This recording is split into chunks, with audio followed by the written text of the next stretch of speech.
Hello everyone, my name is Sam James and welcome to this Threshold review. Today we'll be reviewing the Aerosoft CRJ 550-700 for Microsoft Flight Simulator. I'm really excited to get this opportunity to share this review with you today. We'll be walking through the systems and handling, the experience, the sounds, the textures and modelling, and the price before wrapping it all together for some final thoughts. If you'd like to see some more reviews like this one, be sure to subscribe and click the notification bell so you don't miss out on our next video. Before we get started, a quick disclaimer: this copy of Aerosoft CRJ 550-700 was provided to the reviewer free of charge. The opinions expressed by the reviewer are genuine and the reviewer was not paid to say anything or express any opinion in this video by Aerosoft. Aerosoft is watching this review for the first time, just as you are. The first thing we're going to look at is the systems and handling of the aircraft. And we'll start with the handling. The way an aircraft handles is always tricky for us to review since, most of the time, we do not have real-world experience in the aircraft being flown. This remains the case for the CRJ, so we base this section primarily on personal experience with other aircraft and simulators. If you were to ask, how would you sum up the handling of the aircraft in one word? The best word to use would be decent. Let's expand on this. On Aerosoft's website, they describe the flight model of the aircraft as being based on Flight Simulator's new aerodynamic model to provide more realistic behaviour of the CRJ in all flight conditions. It has been fine-tuned to reflect the performance and reactive behaviour of the CRJ. This appears to be properly advertised, as we found in our testing, that Aerosoft's CRJ performs very similarly to the default airliners in MSFS. The default airliners tend to fly rather decently, but suffer from the sim's exaggerated ground effect. Just like the default aircraft, while the plane flies nicely when departing, cruising and approaching the airport, the CRJ is incredibly difficult to handle while approaching the runway. In order to get a decent landing in the plane, you either need to fly a really shallow approach or fly below your VREF and risk stalling, two less than ideal situations. It's a shame that Aerosoft didn't tweak the flight model more to alleviate these issues, because it has been a well-discussed topic since the simulator's release last year. Flying aside, the aircraft handles really nicely on the ground. It's responsive but not too responsive. We found ourselves using a reasonable amount of rudder to point where we wanted to go without having to go through extra calibration steps. Continuing with the systems of the aircraft, the systems, like the handling, can be described as decent.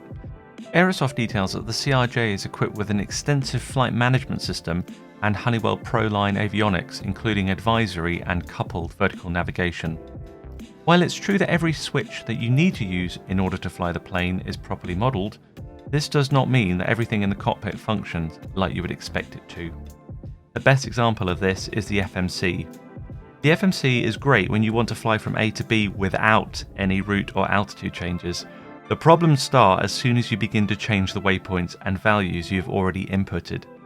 Every time we tried to change the flight plan in any way, we ran into an issue.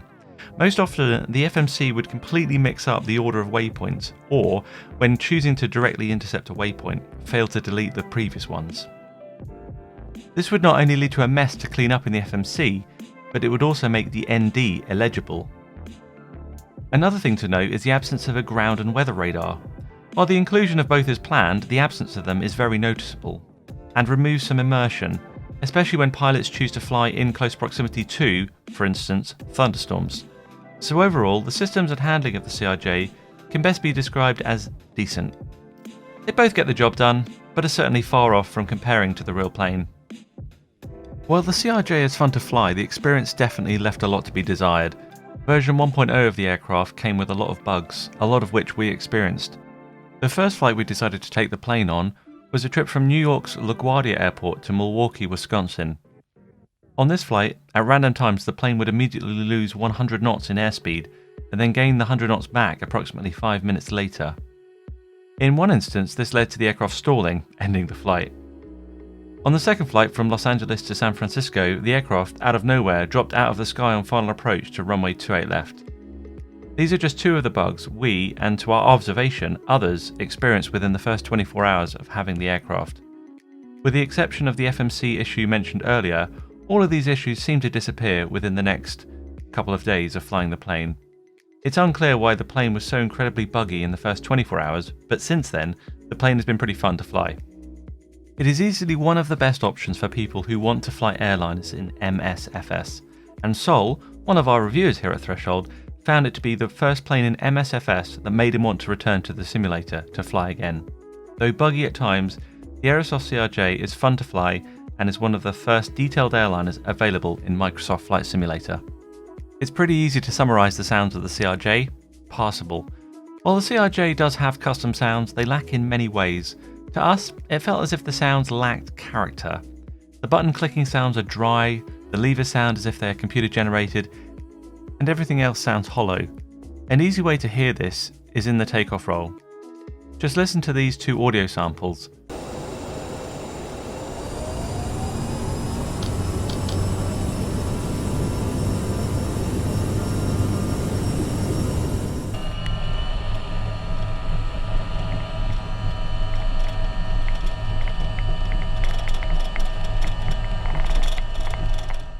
The real CRJ's engine is a lot more easily heard and has the familiar jackhammer sound to it which fills your ear, unlike Aerosoft sounds. There are a lot more sounds that we could speak about, but it's easy to return to where we started. The CRJ's sounds are passable. Moving on to the textures and modelling of the CRJ, they're both done rather well. Out of these two, the modelling is done the best. The exterior of the CRJ looks fantastic, it very closely matches its real-world counterpart and has everything modelled. The same can be said about the cockpit, which is, so far as we can tell from reference images, modelled exactly as the real aircraft's cockpit is in real life. The textures are where our first critiques come into play, but we'll start with the positives.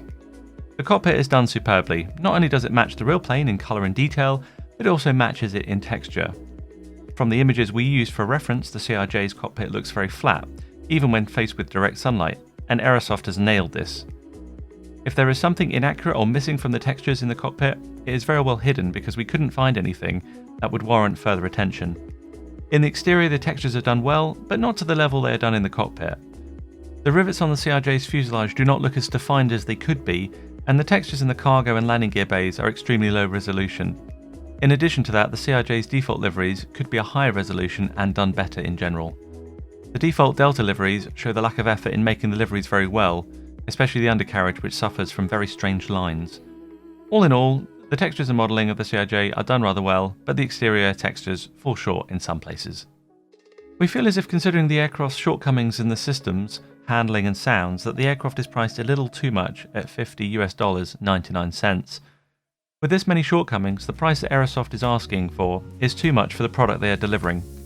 If all of the places where the aircraft falls short were addressed, then the CRJ would be worth its asking price and potentially more. But as it stands, we believe that Aerosoft is asking a little too much for the aircraft they have so far delivered. Currently, the Aerosoft CRJ 550-700 is one of the best airliners for Microsoft Flight Simulator.